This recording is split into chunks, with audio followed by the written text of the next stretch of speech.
Here we go. Okay, take 5. Right. And my food's untied. Right, framing. This time I'm pretty sure I got right because I'm using the front face of the main camera, right? It's 12.3 megapixels, right, on my phone, which is fairly decent camera for a phone. I mean, it's not a pixel or any of that stuff, but from my understanding, Google's got an error or something in the software for the pixels, right? Because anonymous doesn't work. Right? He's got to put a magnet. You got to put a magnet to the phone just in order to get the camera app to open up and work.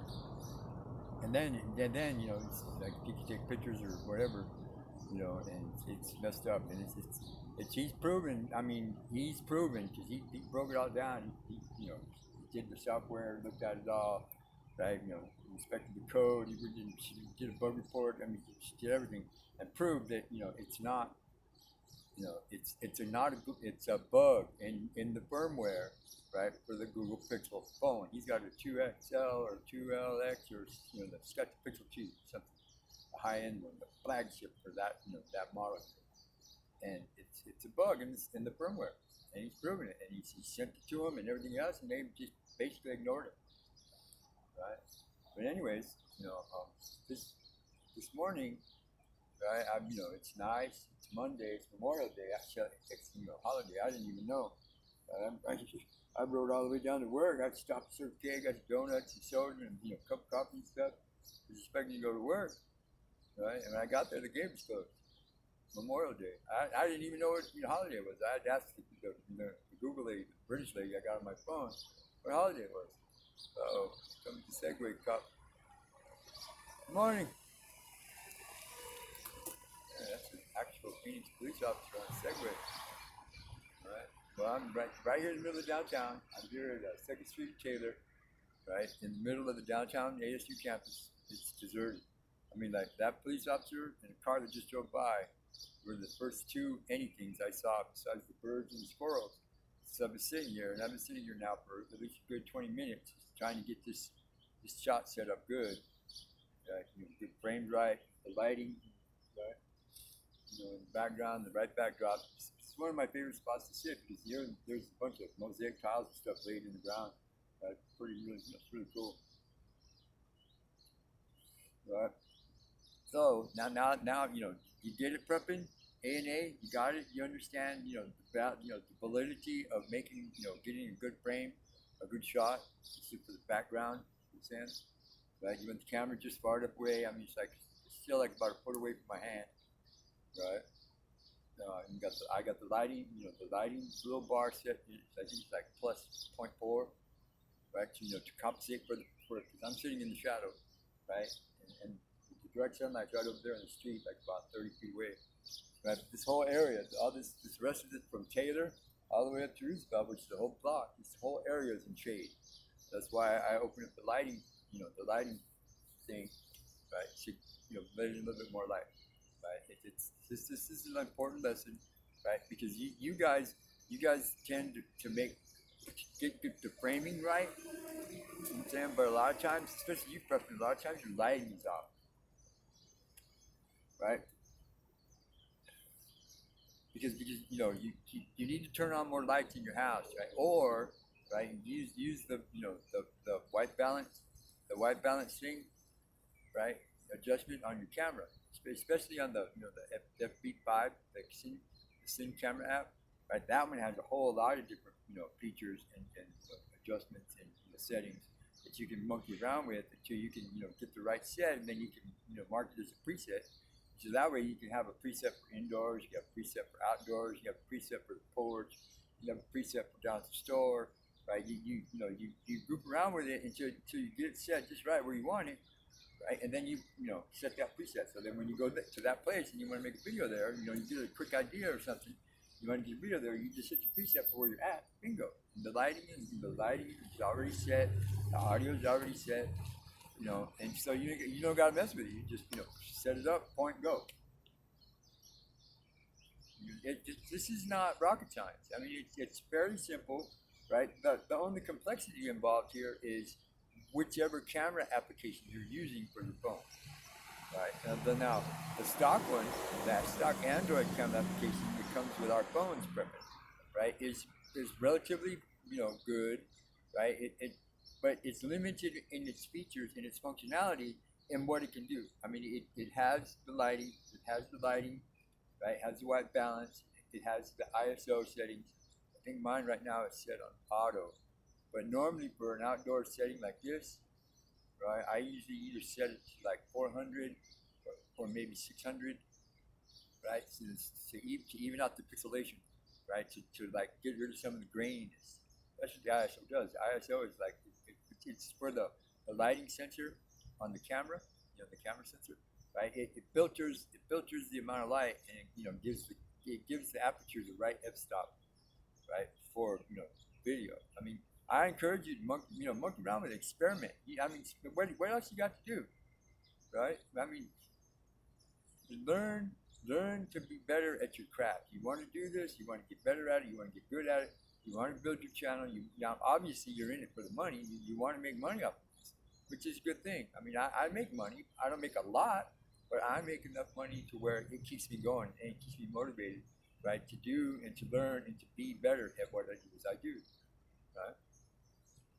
See, so there you go. I mean, that's just this is a good opportunity for you to just make a bunch of videos, make a bunch. Who knows? Out of all of that, out of that little short stack right there, right? You might get one that hits, right? I mean, prepping, you have a solid core. You have a lot of older ladies, right, that really enjoy watching you. They really enjoy, right, the content that you put out there. They like the fact, right, that you're trying to do a public service. They love your little doggy. I mean, she's pretty. I like her too. She's pretty cool. You know what I'm saying? I mean, you're getting better at it. You're building confidence, right? Now you just need to work on your what's the word here I'm looking for?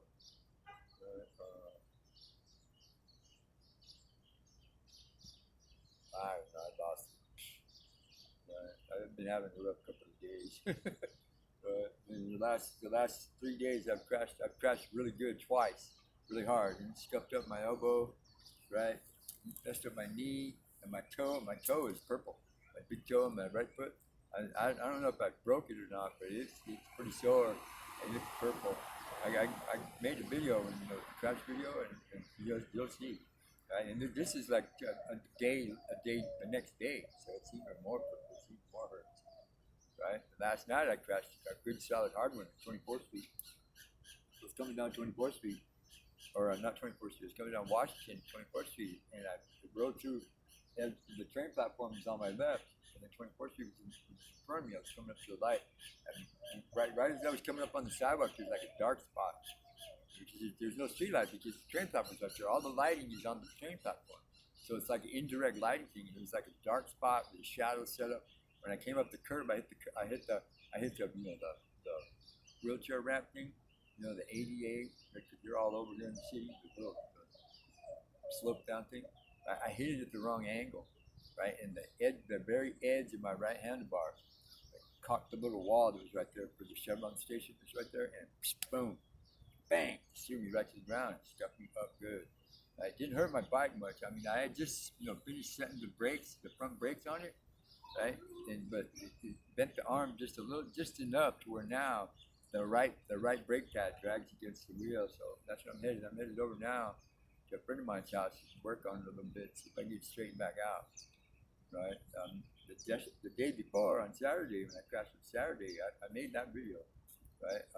Luckily I didn't hurt my bike at all. I mean, got maybe a couple of scuffs on it. Right? But that was it. I mean, these two crashes were serious enough to where I could have damaged my bike or myself, right? And both of these crashes were purely my fault, right? But the first one was because I was just going too fast.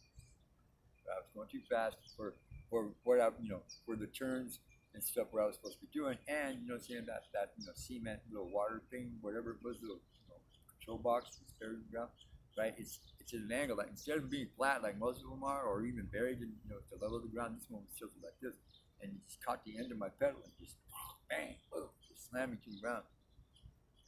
The one last night was basically the same thing, but because instead of hitting the pedal, it hit the end of the handlebar, right? And I just bought a brand new set of grips for it, right? Fucked me up, really, right? And that stuff, it's because was in a bad mood. I had a bad frame of mind. I wasn't really concentrating on what I was doing. I wasn't really here, right? And I was like somewhere off in the other world because of the shit that I'm going through right now, right? Your emotions. See, how do I say this? But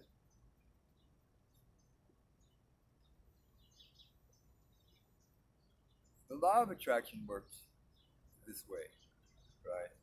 But if you want to, if you want to have things, you want things to come to you. You want to build relationships. You want to build finances.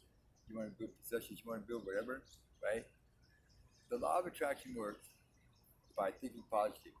You always respond with positivity, right, towards whatever situation that you're in, right? It's like the law of three, right? Whatever you do comes back upon you 3 times, whether for good or for ill. It does.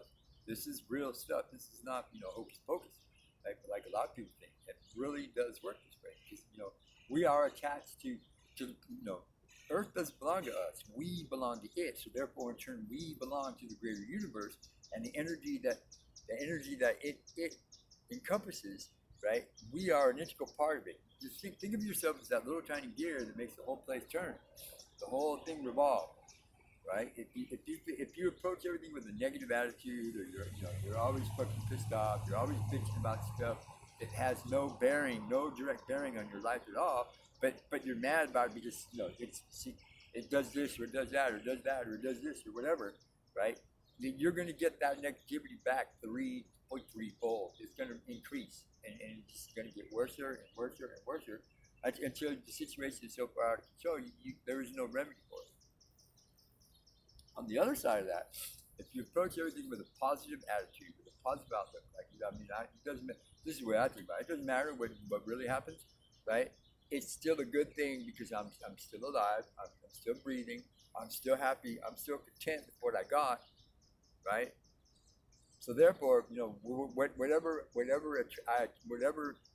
my aura, whatever my energy attracts to it, builds on that, right? Well, but because the last few days, because the last week or so, the situation that's unfolding in front of me now, what's going on in my life now is basically negative or at least neutral, but tending towards the negative side, right? It's put me in that frame of mind where I don't bitch and holler and scream and shit about everything, but right, I was up until this morning when I woke up and started thinking about it. I was viewing things in a negative light.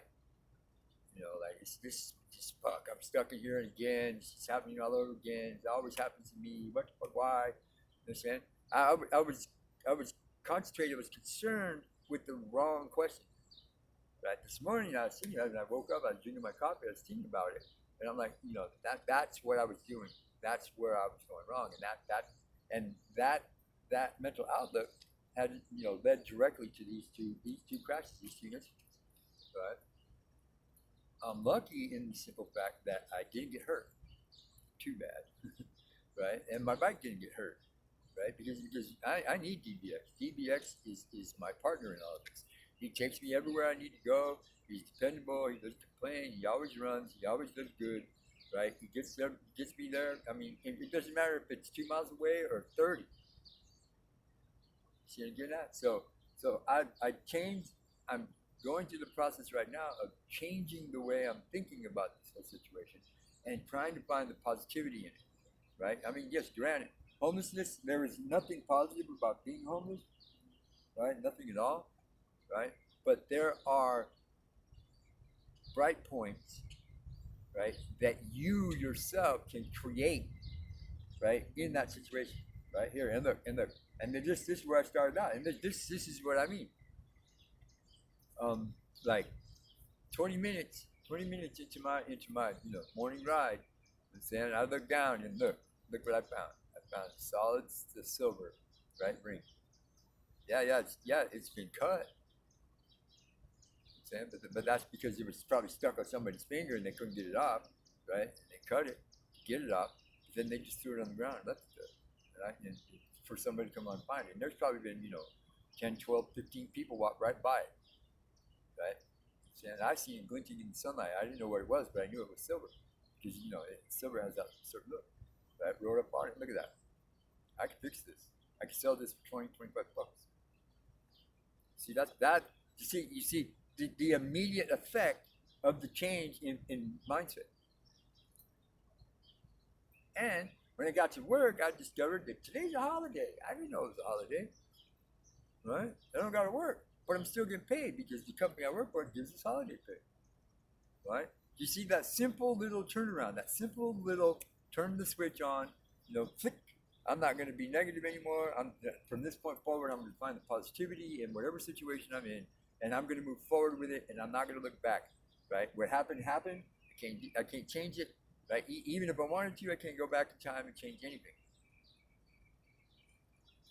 right? That's where a lot of people. Good morning. Right? That's where a lot of people make a mistake. That's how a lot of people end up stuck down here in this situation. I'm not stuck. Right? I'm not allowing myself, right, to get stuck in this situation again. I got a little bit of money saved up, and then I get paid on Fridays. Every Friday, I drop a little bit more, a little bit more, a little bit more into the savings account. Right? Probably, by the end of if I do this by myself, if I'm saddled with doing this by myself, right, probably by the end of next month, I have enough money to get me a place on my own, right, and then be able to handle the bills from there, point blank forward, right? Because I'm not quitting my job, I'm not losing my job. There ain't no way I'm giving up this job, right? I mean, the only way I'm not going to go to work every day. I mean, look, I went to work on a holiday, right? The only way I'm not going to go to work is if I'm dead, bleeding in the hospital, or anything else negative that happens to me that I allow to happen to me or I attract to me, and that ain't happening no more, right? And you can hear the change in my voice. I mean, I haven't posted the videos that I made for the last few days, right? But I was reviewing some of them last night, and that's why I figured this out, because I could hear the tonal shift in my voice. Right, and I knew, because I've been through this before. I've been through this a number of times, and I spend a lot of time analyzing things. I mean, like, I'm anal about that shit, right? And I picked up on it, right? And I knew that was the problem. That was the reason why I'm having such bad luck. It's because I'm drawing it to myself threefold. But anyways, so just throwing some stuff out there for you guys to pick up on and try to figure out if it works for you, it doesn't work for you. Brian's just more crazy. And say no, I haven't smoked any weed yet. So, right? This is me all the time. I mean, a lot of you guys know this, right? And I'm tired of this. I am absolutely just sick and tired of ending up here. It's over and over and over again. If you guys think I actually like being homeless, or I like living on the streets, or I like doing this fuck shit, no, you're cracked. Right? I can't stand this. I hate this. I hate being in this situation, right? Because there's nothing good will come from it, right? The only way you're going to get out of it is to climb out yourself. Is to find a way, right, yourself, right, to solve the problem, right, to answer the question as to why, right? Well, you know what? This is my answer right here, right? Why does it matter, right? The only thing that matters is forward, right? Do or do not. There is no try. Trying to get out of the situation, it never works, right? Not doing anything about the situation makes it worse, right? Doing something to actively change, right, what it is, the situation you want out of, right, is what works, right? I mean, Che Guevara was one of the original Sandinista revolutionaries, right, down there in Nicaragua back in the 70s, the late 60s, mid 60s, late 70s, right? He was the leader of the underground. He was the leader of the revolution, Sandinistas, right? He had a saying. It's in one of his little books that he wrote, right? And it goes like this, right? If you want things to change, he was talking about the government and all that. right? But this metaphor applies to anything. See, if you want things to change, right? Then you have to become that active force that changes them, right? So sitting on your couch, bitching the TV doesn't do anything, right? Stand, wondering when are they going to let us out from lockdown? That ain't going to happen, right? You want to go outside? You want to go to the store? You want to do this? You want to do that? Go. They can't put you in jail. They can't arrest you, right? The worst thing that happens is like over Tempe, you go down to the park, the cops give you a ticket, right? I mean, I'm right here in the middle of downtown. It's deserted. It's like a ghost town. I mean, I've seen like 4 people so far, right? 2 cars, and that same cop on the Segway has been around me like 3 or 4 different times, right? Because I'm the only person around here, right, in the downtown campus area that he can patrol. I promise you, he's sitting right over there, right, waiting, saying to see what I'm going to do in the next. And if I don't do anything in the next 5 minutes, he's going to get back on his Segway. He's going to drive right by me again just to see what the fuck I'm doing. If I'm doing the same thing, or if I'm setting something on fire, the same, or I'm cleaning my pistol or whatever. See, negative. People that think negative draw negative to them. This is me, Brian. Thank you.